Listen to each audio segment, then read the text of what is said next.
हरितालिकेची कहाणी व्रत कथा।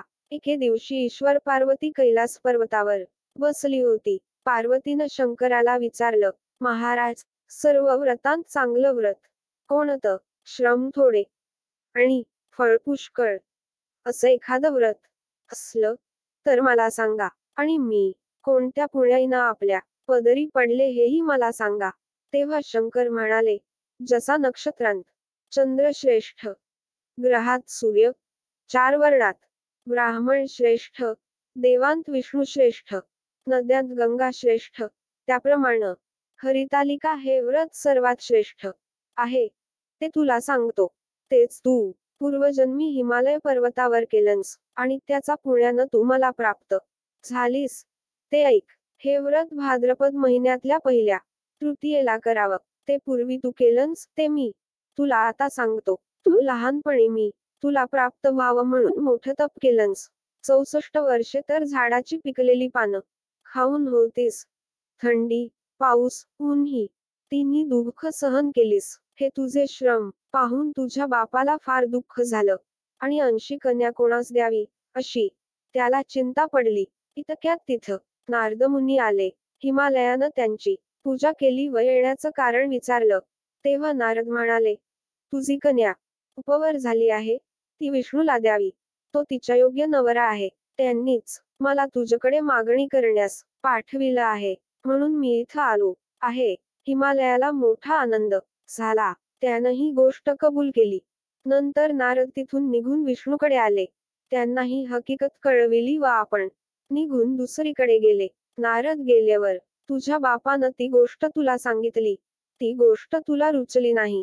तू रागावलीस. असं पाहून तुझ्या सखीनं रागावण्याचं कारण विचारलं तेव्हा तू सांगितलं, महादेवा वाचून मला दुसरा पती करणं नाही असा माझा निश्चय आहे. असं असून माझ्या बापानं मला विष्णूला देण्याचं कबूल केलं आहे. ह्याला काय उपाय करावा? मग तुझ्या सखीनं तुला एका घोर अरण्यात नेलं. तिथं गेल्यावर एक नदी दृष्टीस पडली. जवळच एक गुहा आढळली. त्या गुहेत जाऊन तू उपास केलास. तिथं माझं लिंग पार्वतीसह स्थापिलं. त्याची पूजा केलीस. तो दिवस भाद्रपद शुद्ध तृतीयेचा होता. रात्री जागरण केलंस. त्या पुण्यानं इथलं माझं आसन हललं. नंतर मी तिथं आलो. तुला दर्शन दिलं आणि वर मागण्यास सांगितलं. तू म्हणालीस, तुम्ही माझे पती व्हावं याशिवाय दुसरी इच्छा नाही. नंतर ती गोष्ट मी मान्य केली व गुप्त झालो.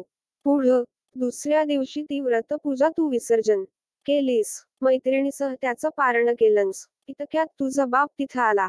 त्यानं तुला इकडे पळून येण्याचं कारण विचारलं.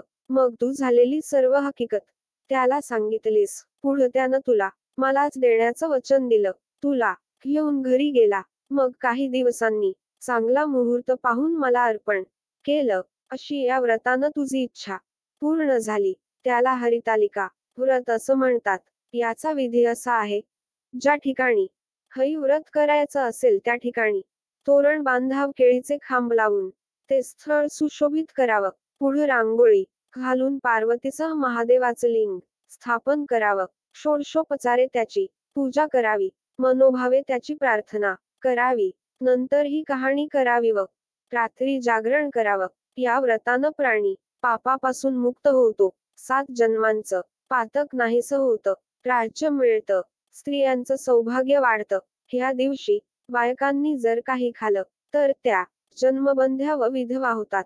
दारिद्र्य येतं व पुत्रशोक होतो. कहाणी केल्यावर सुवासिनींना यथाशक्ती वाण द्यावं. पूर्णविराम. दुसऱ्या दिवशी उत्तर पूजा करावी आणि व्रताचं विसर्जन करावं. ही 60 उत्तरांची कहाणी. 5 उत्तरी. देवाब्राह्मणाच्या द्वारी, गाईच्या गोठी, पिंपळाच्या पारी, सुफळ संपूर्ण.